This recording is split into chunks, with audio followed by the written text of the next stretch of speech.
Hello दोस्तों, कैसे हो आप सभी लोग। आशा करता हूँ अच्छे होंगे। धर्म स्टडी आई क्यू क्लास पर आपका स्वागत है। अगर चैनल को लाइक सब्सक्राइब नहीं किया तो प्लीज़ लाइक सब्सक्राइब कर दीजिए और दोस्तों को शेयर कर दीजिए। तो दोस्तों हम जैसा कि बात कर रहे थे, जो हमारा टॉपिक चल रहा था वो राज्यपाल राज्यपाल से संबंधित महत्वपूर्ण बिंदु और अनुच्छेदों पर हमने चर्चा की थी। तो हमने आपको बताया था जिस प्रकार से भारत देश में एक राष्ट्रपति होता है, वैसे ही प्रत्येक राज्य में एक राज्यपाल की नियुक्ति करता है, जो राष्ट्रपति के प्रतिनिधि के रूप में कार्य करता है, राज्य की सारी गतिविधियों पर ध्यान रखता है और उनकी पल पल की सूचना किसे देता है, हमारे माननीय राष्ट्रपति जी को देता है। तो दोस्तों हमने आपको बताया था कि राज्यपाल की नियुक्ति कैसे होती है, कौन करता है, कितना कार्यकाल है, सेवानिवृत्त की आयु कुछ नहीं है, निश्चित नहीं होती है, और इसकी शक्तियों के बारे में जैसे हमने आपको बताया था अनुच्छेद 153 में क्या होगा, हर राज्य का एक राज्यपाल होगा। पहले मूल संविधान में यही था, लेकिन फिर उसके बाद एक संविधान संशोधन हुआ, 7वां संविधान संशोधन 1956 में।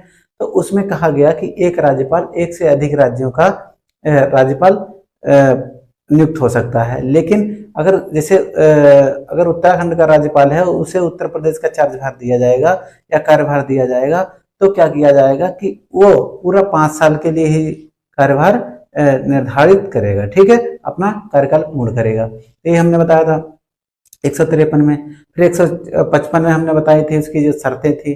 57 में हमने आपको बताया था 157 में। तो इस प्रकार से मैंने महत्वपूर्ण आपको बता दिए थे। अब हम पहले उनका रिवीजन करते हैं, उसके बाद हम कुछ और महत्वपूर्ण बिंदुओं पर चर्चा करते हैं। चलिए देखते हैं दोस्तों। तो हम पहले बात करेंगे अनुच्छेद 165 की। अनुच्छेद 165 की पहले हमने आपको बताया था 153 हो गया था। 153 के बाद मैंने आपको बताया था 155। 155 में क्या है, राज्यपाल की नियुक्ति के संबंध में मुख्यमंत्री के साथ परामर्श होना चाहिए, ये बताया था 155 में। 158 में शर्तें बताई थी। 159 में शपथ प्रतिज्ञान बताया था। 156 में हमने बताया था जो राज्यपाल है वो राष्ट्रपति के प्रसाद पर्यंत क्या करता है, अपना कार्यभार संभालता है। और एक हमने बताया था कि ESL नरसिम्हन जी थे, लगभग 12 वर्षों तक राज्यपाल रहे थे, ये हमने आपको बताया था। और हमने एक बताया था अनुच्छेद 163 राज्यपाल की सलाह एवं सहायता है। तो 163 जो हमने आपको बताया था, हमने कहा था राज्यपाल की सलाह एवं सहायता है तो एक मंत्री परिषद होगी, जिसका प्रमुख कौन होगा, मुख्यमंत्री होगा। जिसका प्रमुख कौन होगा, मुख्यमंत्री होगा। तो उसी प्रकार से अब हम अनुच्छेद 165 की बात करते हैं। राज्यपाल क्या करता है, जिस प्रकार से राष्ट्रपति अटॉर्नी जनरल मतलब महान्यायवादी की नियुक्ति करता है अनुच्छेद 76 में, उसी प्रकार से प्रत्येक राज्यपाल क्या करता है, एक महाधिवक्ता की नियुक्ति करता है। कौन, राज्यपाल किसकी नियुक्ति करता है, महाधिवक्ता की। किसकी नियुक्ति करता है, महाधिवक्ता। क्लियर। और हमने बताया था जो राज्यपाल है वो राष्ट्रपति के प्रसाद पर्यंत अपना कार्यभार संभालता है, ठीक। फिर क्या है, राज्यपाल नियुक्ति किसकी किसकी करता है, हमने बताया था राज्य लोक सेवा आयोग की नियुक्ति करता है, राज्य मानवाधिकार आयोग की नियुक्ति करता है, राज्य निर्वाचन आयोग की नियुक्ति करता है। और हमने बताया था आपको कि राज्य मानवाधिकार आयोग हो गया, राज्य लोक सेवा आयोग के अध्यक्ष की नियुक्ति हो गया, और लोकायुक्त की भी नियुक्ति राज्यपाल करता है, ठीक। और राज्य निर्वाचन आयोग के अध्यक्ष की भी नियुक्ति कौन करता है, राज्यपाल करता है। तो ये तमाम बिंदुओं पर चर्चा हमने अनुच्छेद 165 में की थी। अब इसके आगे अनुच्छेद था 174, जो कि बहुत महत्वपूर्ण है। 174 में क्या है, राज्यपाल जो है विधानमंडल सत्र को बुलाते हैं। राज्यपाल क्या करते हैं, विधानमंडल सत्र को बुलाते हैं, सत्रावसान करते हैं, तथा विधानसभा को भंग करने की शक्ति भी दे रखी है अनुच्छेद 174 में। हमने आपको बताया था कि प्रत्येक राज्य का एक विधानमंडल होगा। विधानमंडल में क्या होगा, विधानसभा होगी और विधान परिषद होगी और राज्यपाल होगा। ये हमने अनुच्छेद 168 में बताया था। फिर उसके 74 क्या है, अनुच्छेद 174 हमने तो बता दिया था कि आपको 168 किससे संबंधित है, विधानमंडल से। विधानमंडल में विधानसभा आती है, विधान परिषद आती है और आपका राज्यपाल आता है, ठीक। तो हमने ये बताया था अनुच्छेद 174 में राज्यपाल जो है विधानमंडल जो उसके होते हैं सत्र को बुलाते हैं, सत्रावसान करते हैं, तथा विधानसभा को भंग करने की उसे शक्ति प्राप्त है, किसको, राज्यपाल को। फिर अनुच्छेद 175 बताया था हमने, इसमें सत्र का संबोधन करता है राज्यपाल। क्या करता है, सत्र का संबोधन करता है। फिर हमने आपको अनुच्छेद 176 बताया था, इसमें क्या है, राज्यपाल जो है वर्ष का प्रथम सत्र तथा विधानसभा गठित हो जाने के बाद जो पहला सत्र होता है उनको संबोधित करता है, उसके प्रथम सत्र को संबोधित करता है, ठीक है। फिर हमने बताया था आपको अनुच्छेद 188 में, 188 में क्या था, राज्यपाल तथा उसके द्वारा नियुक्त व्यक्ति विधानमंडल के सभी सदस्यों को शपथ दिलाते हैं या शपथ का प्रावधान करते हैं, ठीक। ये हो गया। अब अनुच्छेद 333 हम बता रहे थे आपको, तो इसमें हमने आपको बताया था जिस प्रकार से राष्ट्रपति एंग्लो इंडियन का मनोनीत करता है, उसी प्रकार से प्रत्येक राज्य का राज्यपाल एक एंग्लो इंडियन की नियुक्ति करता है। कितने की? एक एंग्लो इंडियन की नियुक्ति करता है। लेकिन ये वर्तमान में प्रक्रिया इसको समाप्त कर दिया गया, वर्तमान में इस प्रक्रिया को समाप्त कर दिया गया। और अब अनुच्छेद 171 की बात करते हैं। राज्यपाल विधान परिषद जो सदस्य हैं उनके 1/6 भाग को क्या करते हैं? सदस्य मनोनीत करते हैं। कौन? आपका राज्यपाल। अब वो किस किस क्षेत्र से होते हैं? देखिए आपका आता है नंबर 1 पे साहित्य आता है, नंबर 2 पे विज्ञान आता है, नंबर 3 पे कला आती है, नंबर 4 पे समाज सेवा आती है और नंबर 5 पे सहकारी आंदोलन आता है। तो इनसे जुड़े हुए व्यक्ति या इनसे संबंधित व्यक्ति जो इसमें योगदान देते हैं उनको क्या किया जाता है? इसमें मनोनीत किया जाता है। ठीक है, तो ये तो महत्वपूर्ण हुए थे। अब थोड़ा और आगे चलते हैं। ठीक, तो दोस्तों अब 171 के बाद आता है अनुच्छेद 200। अनुच्छेद 200, अनुच्छेद 200 में क्या है? अनुच्छेद 200 इंपॉर्टेंट है, लिख लीजिए। इसमें क्या लिखिए? इसमें है कि उच्च न्यायालय की शक्तियों को प्रभावित करने वाला विधेयक राष्ट्रपति के पास अनिवार्य रूप से भेजा जाएगा। ठीक, लिख लीजिए। उच्च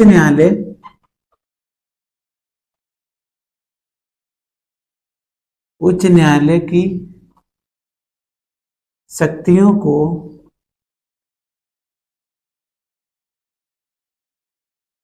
प्रभावित करने वाला विधेयक प्रभावित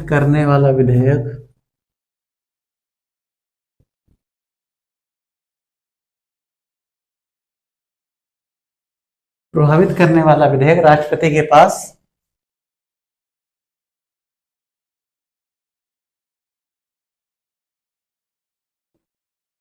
भेजा जाएगा। ठीक, भेजा जाएगा।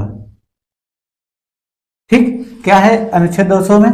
अनुच्छेद 200 में है कि उच्च न्यायालय की शक्तियों को प्रभावित करने वाला जो विधेयक आएगा तो उस विधेयक को राष्ट्रपति के पास भेजा जाएगा। उस विधेयक को राष्ट्रपति के पास भेजा जाएगा अनुच्छेद 200 में। ठीक, अब इसमें क्या? अनुच्छेद 201 लिख लीजिए। अनुच्छेद 201 यहीं पे लिख लीजिए। इसमें क्या है? उस प्रक्रिया संबंध लिखिए। अनुच्छेद 201 इसमें क्या है? इस प्रकार के विधेयकों पर राष्ट्रपति की स्वीकृति दिए जाने की प्रक्रिया का उल्लेख है। इस प्रकार के विधेयकों को, इस प्रकार के विधेयकों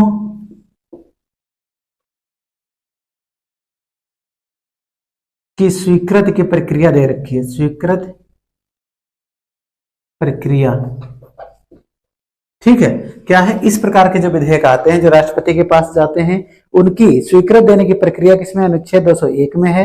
राष्ट्रपति इन्हें स्वीकृति दे सकते हैं, अपने पास पड़े रहने दे सकते हैं, पुनर्विचार के लिए भेज सकते हैं। तो राष्ट्रपति इस पे क्या करेंगे? राष्ट्रपति स्वीकृति दे सकते हैं, स्वीकृति दे सकते हैं, दे सकते हैं, अपने पास रख सकते हैं, अपने पास पड़े रहने देते हैं या पुनर्विचार के लिए भेज सकते हैं, पुनर्विचार के लिए भेज सकते हैं। ठीक, क्लियर हुआ? अब 200 में क्या है? जो उच्च न्यायालय की शक्तियों को प्रभावित करने वाला जो विधेयक है उसके संबंध में प्रक्रिया दे रखी, राष्ट्रपति के पास भेजा जाएगा। ठीक है, अगर ऐसा लगता है कि ये उच्च न्यायालय की शक्तियों को प्रभावित कर रहा है विधेयक तो उसे राष्ट्रपति के पास भेजा जाएगा। किसके पास? राष्ट्रपति के पास। लिख लीजिए, उच्च न्यायालय से अगर शक्तियों का कुछ भी होगा तो राष्ट्रपति के पास भेजा जाएगा। ठीक, अब उसकी स्वीकृति अपने पास रखने और पुनर्विचार भेजने की जो प्रक्रिया है वो अनुच्छेद 201 में दे रखी है। ठीक है, देख लीजिए यहाँ पर क्या है? स्वीकृति देने की प्रक्रिया, अपने पास पड़े रहने की प्रक्रिया या पुनर्विचार के लिए भेजने की प्रक्रिया अनुच्छेद 201 में है। इसमें अनुच्छेद 201 में ये हो गया अनुच्छेद 201। अब अनुच्छेद 213 लिख लीजिए, मोस्ट इंपॉर्टेंट। अनुच्छेद 213, अनुच्छेद 213। अब इसमें क्या है? हमने आपको बताया था जिस प्रकार से राष्ट्रपति को अध्यादेश जारी करने की शक्ति है अनुच्छेद 123 में, उसी प्रकार से राज्यपाल को भी अध्यादेश जारी करने की शक्ति प्रदान है अनुच्छेद 213 में। तो लिख लीजिए इसमें 213 में, 213 में लिखिए, राज्यपाल द्वारा राज्यपाल द्वारा अध्यादेश जारी करने की अध्यादेश जारी करने की शक्ति। ठीक, राज्यपाल द्वारा अध्यादेश जारी करने की शक्ति या व्यवस्थापिका संबंधी शक्ति, ब्रैकेट में लिख लीजिए, व्यवस्थापिका संबंधी शक्ति, व्यवस्थापिका संबंधी शक्ति।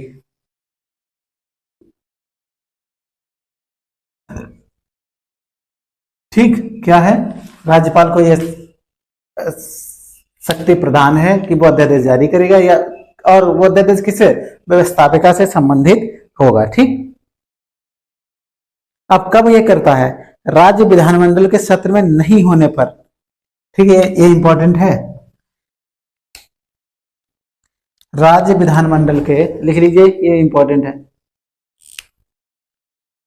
कब अध्यादेश जारी किया जाता है, जो राज्य विधानमंडल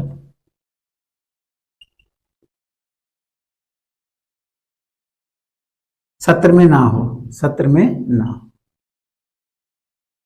तब उसे ये शक्ति प्राप्त है और वो अध्यादेश जारी कर सकता है। अनुच्छेद 213 में कौन, राज्यपाल। ठीक, अध्यादेश जारी करने की शक्ति व्यवस्थापिका से संबंधित, ये हो गया आपका अनुच्छेद 213। और अध्यादेश उन्हीं विषयों पर जारी कर सकते हैं जिन विषयों पर राज्य विधानमंडल को विधि बनाने की शक्ति है। ठीक, अब क्या है, उन्हीं विषयों पर जारी करा जा सकता है, उन विषयों पर जारी किया जा सकता है, उन विषयों पर जारी किया जा सकता है, जारी किया जा सकता है। किन विषयों पर, लिखिए, जिन विषयों पर राज्य विधानमंडल को विधि बनाने की शक्ति है, जिन विषयों पर, जिन विषयों पर राज्य विधानमंडल को, ठीक, उन विषयों पर जारी किया जा सकता है जिन विषयों पर राज्य विधानमंडल, जिन विषयों पर राज्य विधानमंडल को विधि बनाने की शक्ति है, को विधि बनाने की पावर है या शक्ति है, विधि बनाने की शक्ति है। ठीक है, ये हो गया अनुच्छेद 213, अनुच्छेद 213। अब इसकी अवधि भी लिख लीजिए, यहीं पे अवधि लिख लीजिए। ठीक, इसको अवधि बना लीजिए, अवधि, अवधि सत्र की। ठीक, अवधि, अवधि कौन सी, अध्यादेश की अधिकतम अवधि, अध्यादेश की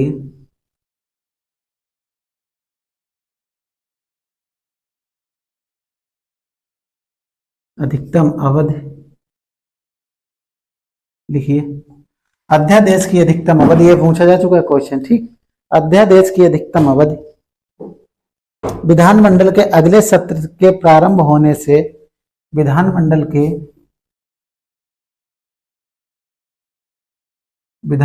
के अगले सत्र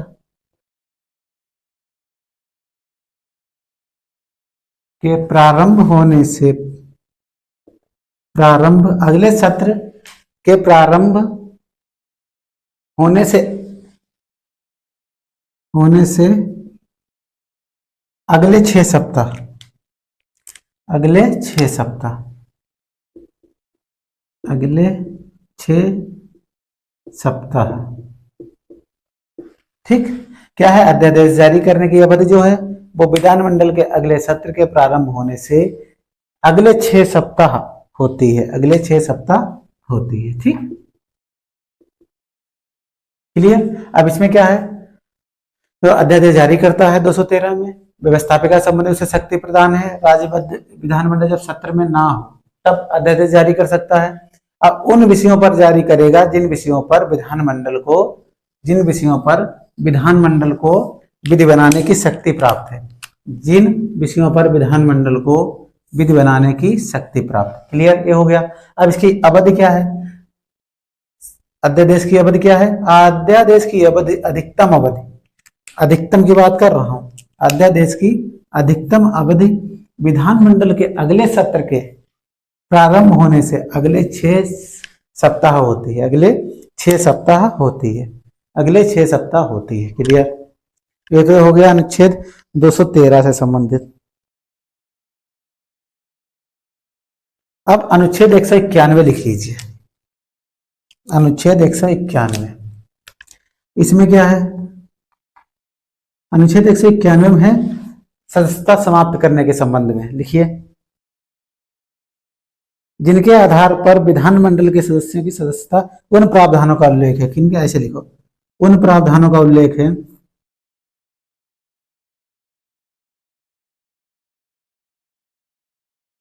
उन प्रावधानों का उल्लेख है जिनके आधार पर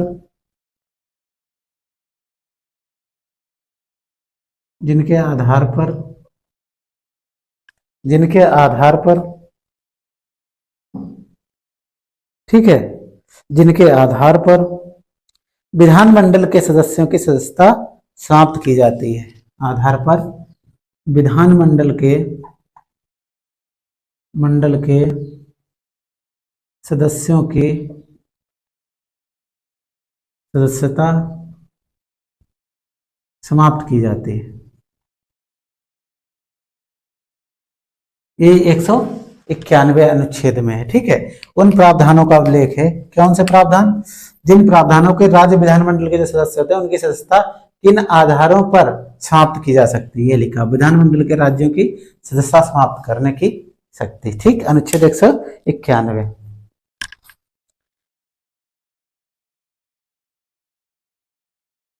अनुच्छेद 192 देख लीजिए, इसमें क्या है? अनुच्छेद 192 लिखिए,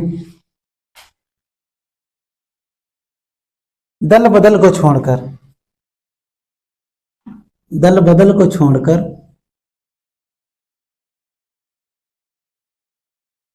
दल बदल को छोड़कर दल बदल को छोड़कर राज्यपाल चुनाव आयोग की राय के आधार पर समाप्त करते हैं। राज्यपाल जो हैं चुनाव आयोग की राय से, चुनाव आयोग की सलाह से समाप्त करते हैं। ठीक है, दल बदल को छोड़कर जो राज्यपाल है वो चुनाव आयोग से सलाह लेते हैं कि इसकी सदस्यता रद्द होनी चाहिए या नहीं, तो इस संदर्भ में निर्णय लेते हैं। ठीक है, निर्णय लेते हैं। ठीक, ये हो गया आपका। ठीक, क्या है? किससे? अनुच्छेद 192 में दल बदल से संबंधित, दल बदल को छोड़कर सदस्यता रद्द करने का प्रावधान। राज्यपाल जो है चुनाव आयोग से सलाह लेते हैं और उसके बाद उसकी सदस्यता रद्द कर दी जाती है। ठीक, ये हो गया। अब अगर बात करते हैं कि राज्यपाल के जो न्यायिक शक्तियां मिली हैं, उसको जो न्यायिक शक्तियां मिली हैं उनके संबंध में। ठीक है, अब ये तो व्यवस्थापिका संबंधी शक्तियां थी अनुच्छेद 168 के अनुसार। ठीक, अब न्यायिक शक्तियां कौन कौन सी हैं, फिर वित्तीय शक्तियां कौन कौन सी हैं वो बताते हैं। न्यायिक शक्तियों में 2-3 पॉइंट हैं, वो लिख लीजिए। ठीक, न्यायिक शक्तियां, पहले की न्यायिक शक्तियां। ठीक, कौन सी? न्यायिक।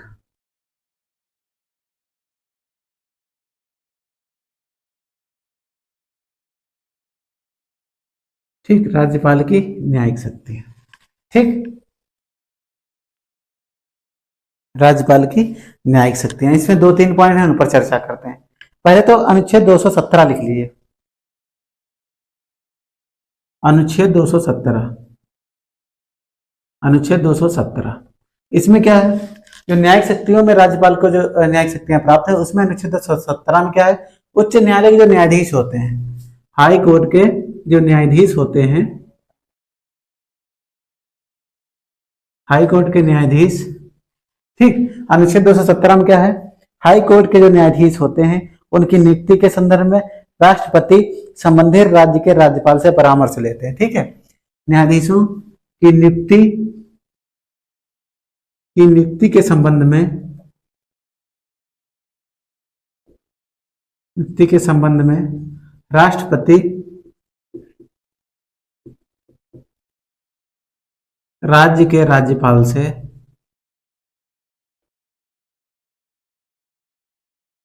पाल से परामर्श लेते हैं, ठीक, या सलाह लेते हैं। ठीक, ये हो गया अनुच्छेद 217। क्या है, हाई कोर्ट के जो न्यायाधीशों की नियुक्ति के संबंध में है। आप किस प्रकार से नियुक्ति होगी, तो राष्ट्रपति क्या है, राज्यपाल के न्यायाधीश से राज्य के राज्यपाल से परामर्श करते हैं, ठीक है। ठीक, अब अनुच्छेद 219 यहीं पे लिख लीजिए। 219 इसमें क्या है, जो होते हैं ये राज्यों के न्यायाधीश होते हैं, ठीक है। हाई कोर्ट के सभी न्यायाधीशों के शपथ और प्रतिज्ञा, हाई कोर्ट के न्यायाधीश शपथ का प्रावधान कौन दिलाता है, राज्यपाल दिलाएगा, या उससे संबंधित कोई भी व्यक्ति जिसे वो नियुक्त कर देगा वो दिलाएगा। ठीक, तो दो बातें हो गई। अनुच्छेद 219 में क्या है, हाई कोर्ट के जो न्यायाधीश हैं उनको शपथ दिलाने का प्रावधान अनुच्छेद 219 में है। कौन दिलाएगा, राज्यपाल, या राज्यपाल द्वारा नियुक्त कोई भी वरिष्ठ व्यक्ति या कोई भी व्यक्ति। ठीक, अब अनुच्छेद 217 में क्या है, इसमें हाई कोर्ट के जो न्यायाधीश हैं, न्यायाधीशों की नियुक्ति के संबंध में, ठीक है, नियुक्ति के संबंध में राष्ट्रपति जो है वो राज्य के राज्यपाल से परामर्श करके उनकी नियुक्ति करते हैं, जो न्यायाधीश होते हैं। तो हो गया, ठीक। अब अगर बात करते हैं व्यवहार में राज्यपाल मुख्य न्यायाधीश को शपथ दिलाते हैं, ठीक। अब अनुच्छेद 233 लिख लीजिए, अनुच्छेद 233 इसमें क्या है, इसमें आ जाएगा आपका डिस्ट्रिक्ट न्यायाधीश, डिस्ट्रिक्ट जज। इसमें क्या है, अनुच्छेद 233 के तहत जिला न्यायाधीशों की नियुक्ति, ठीक है, जिला न्यायाधीशों की नियुक्ति, जिला न्यायाधीशों की नियुक्ति, जिला न्यायाधीशों की नियुक्ति कौन करेगा, राज्यपाल। राज्यपाल किसके परामर्श से, न्यायाधीशों की नियुक्ति राज्यपाल उच्च न्यायालय से परामर्श करके, राज्यपाल उच्च न्यायालय से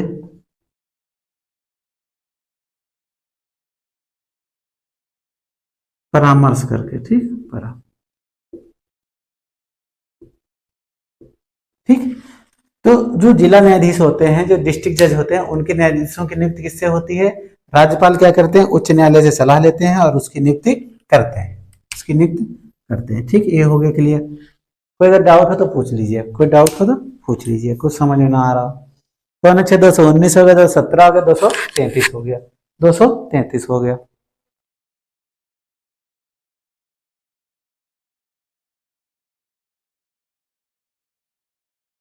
अब अगर और अनुच्छेद 234 की बात कर लें, यहाँ पर अनुच्छेद 234 इसमें क्या है, जो न्यायिक अधिकारी होते हैं उनकी नियुक्ति कैसे होती है वो देख लीजिए। जिला न्यायाधीशों के अलावा अन्य न्यायिक अधिकारियों की नियुक्ति, जिला न्यायाधीशों के अलावा जिला न्यायाधीशों के अलावा जिला न्यायाधीशों के अलावा अन्य न्यायिक अधिकारियों की नियुक्ति, अन्य न्यायिक अधिकारियों की नियुक्ति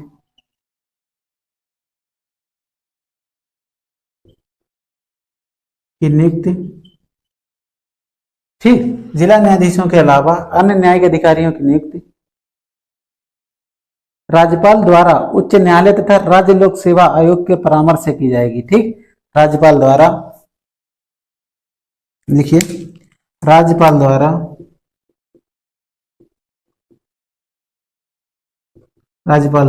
उच्च न्यायालय तथा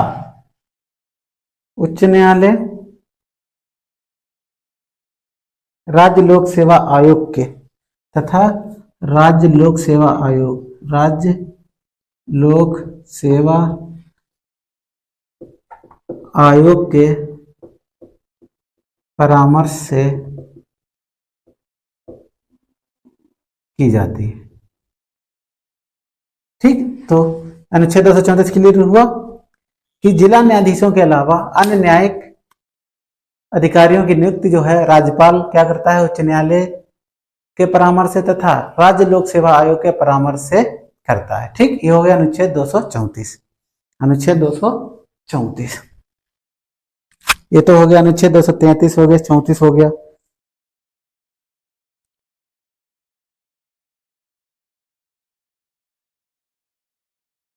अच्छा, अनुच्छेद 161 में आपको पता होना चाहिए। अनुच्छेद 161 इंपॉर्टेंट है, बताया कि नहीं बताया देख लीजिएगा। अनुच्छेद 161 जिस प्रकार से राष्ट्रपति को अनुच्छेद 72 के आधार पर क्षमादान शक्ति प्राप्त है, उसी प्रकार से प्रत्येक राज्य के राज्यपाल को अनुच्छेद 161 के आधार पर क्षमादान की शक्ति प्राप्त है। अब इसमें क्या कर सकता है राज्यपाल? किसी व्यक्ति की सजा को माफ कर सकता है, स्थगित कर सकता है, उसकी प्रकृति को बदल सकता है। ठीक है, ठीक है, लिख लीजिए। राज्यपाल की क्षमादान की शक्ति, राज्यपाल की क्षमादान शक्ति शक्ति अब इसमें क्या क्या है? सजा को कम कर सकता है, प्रकृति बदल सकता है। ठीक, सजा को कम कर सकता है, प्रकृति बदल सकता है। सजा को कम कर सकता है, प्रकृति को बदल सकता है, या माफ कर सकता है, या माफ कर सकता है, माफ कर सकता है। ठीक, ये हो गया अनुच्छेद 161 में। क्या करता है राज्यपाल की क्षमादान की शक्ति का उल्लेख अनुच्छेद 161 में। इसमें सजा कम कर सकता है, उसकी प्रकृति बदल सकता है तथा माफ कर सकता है। अब यहीं पे एक नोट करके लिख लीजिए, नोट, मृत्युदंड को माफ नहीं कर सकता, लिख लीजिए।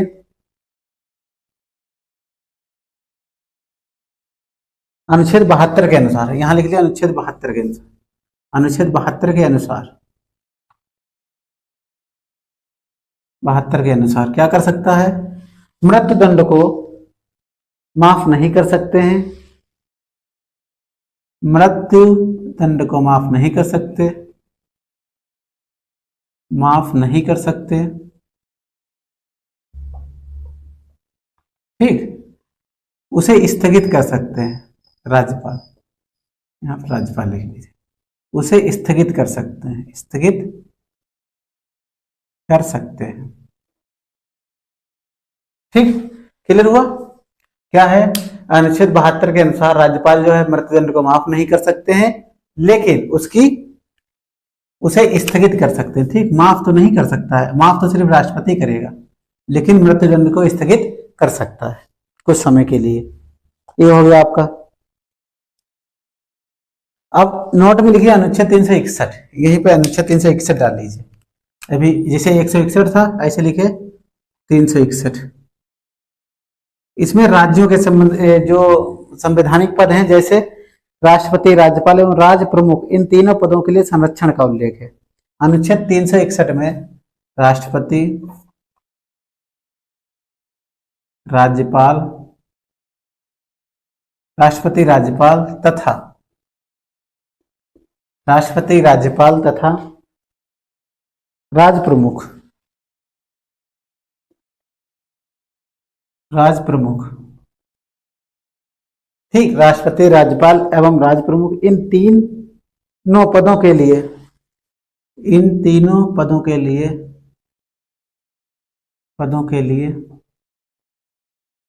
संरक्षण का उल्लेख है। ठीक है, किसका? संरक्षण का। किसका उल्लेख है? संरक्षण का। आपका क्या हो गया? राष्ट्रपति हो गया, राज्यपाल हो गया तथा राज प्रमुख हो गया। इन तीनों पदों के लिए संरक्षण का उल्लेख किया गया। ठीक, ये हो गया आपको।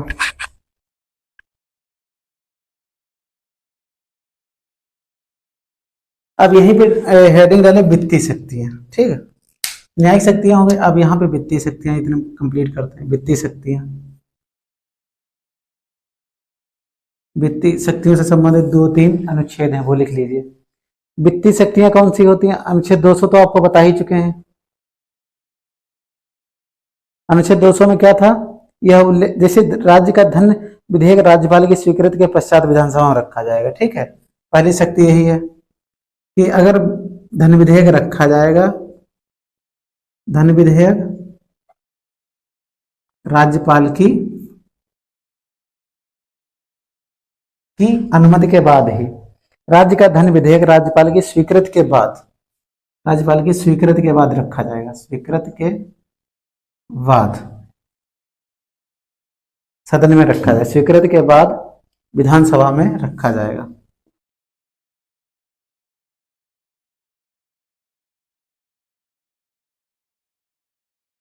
ठीक। जो धन विधेयक है वो राज्यपाल पहले उसे स्वीकृत देगा, उसके बाद ही विधानसभा में रखा जाएगा, उसके बाद ही विधानसभा में रखा जाएगा। ये वित्तीय शक्तियों के अंतर्गत आया पहला बिंदु। अनुच्छेद 200 में स्पष्ट रूप से उल्लेखित किया गया था कि राज्यपाल विधानमंडल द्वारा पारित धन विधेयक को पुनर्विचार हेतु नहीं भेज सकते हैं। ठीक है, यहीं पे एक और लिख लो 200 में धन विधेयक को पुनर्विचार के लिए नहीं भेज सकते। ठीक, राज्यपाल। ये हो गया आपका 267, अनुच्छेद 267 महत्वपूर्ण। अनुच्छेद 267, अनुच्छेद 267 में क्या है? राज्य की आकस्मिक निधि, आकस्मिक निधि, राज्य की आकस्मिक निधि। अनुच्छेद 267 में राज्यपाल का अधिकार होता है। किसका अधिकार होगा? राज्यपाल का अधिकार होगा, उसकी स्वीकृति के बाद ही इससे धन निकाला जा सकता है, होता है। ठीक, जब वो स्वीकृत देगा उसके बाद ही आप इससे धन निकाल कर व्यय कर सकते हैं। ठीक,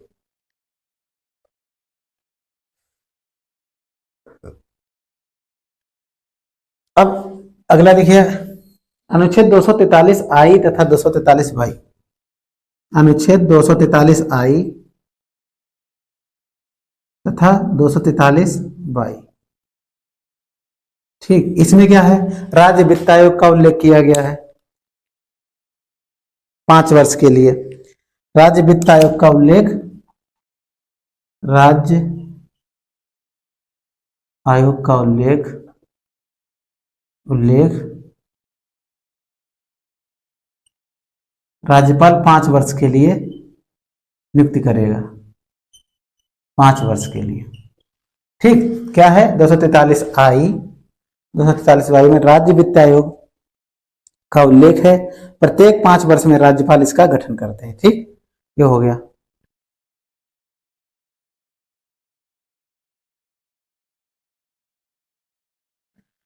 ये हो गया। ठीक, तो क्या है इसमें? वित्तीय शक्तियों में देख लीजिए, वित्तीय शक्तियों में क्या है? अनुच्छेद 200 में धन विधेयक को राज्यपाल पुनर्विचार के लिए नहीं भेज सकते हैं, नंबर 1 बात। दूसरा बिंदु, धन विधेयक राज्यपाल की स्वीकृति के बाद ही विधानसभा में रखा जाएगा, दूसरा बिंदु। तीसरा देखिए 267 अनुच्छेद, इसमें क्या है? राज्य आकस्मिक निधि, राज्यपाल का अधिकार होता है। राज्य की जो आकस्मिक निधि होती है उस पर राज्यपाल का अधिकार, जैसे संचित निधि पर राष्ट्रपति का होता है। संचित निधि पर राष्ट्रपति का होता है? नहीं, आकस्मिक निधि पर होता है राष्ट्रपति। संचित निधि का जो होता है वो होता है संसद के हाथ में। संचित निधि पर अधिकार किसका होता है? संसद के हाथ में। आकस्मिक निधि पर जो होता है वो होता है राष्ट्रपति। तो इसमें देखिए राज्यपाल का अधिकार है आकस्मिक निधि पर। क्लियर हुआ? यहाँ आकस्मिक निधि, वहां राष्ट्रपति, यहाँ आकस्मिक निधि, यहाँ राज्यपाल। ठीक, 243 आई 243 में राज्य वित्त आयोग का उल्लेख किया गया है और हर 5 वर्ष के लिए राज्यपाल राज्य वित्त आयोग का गठन करता है। ये हो गया।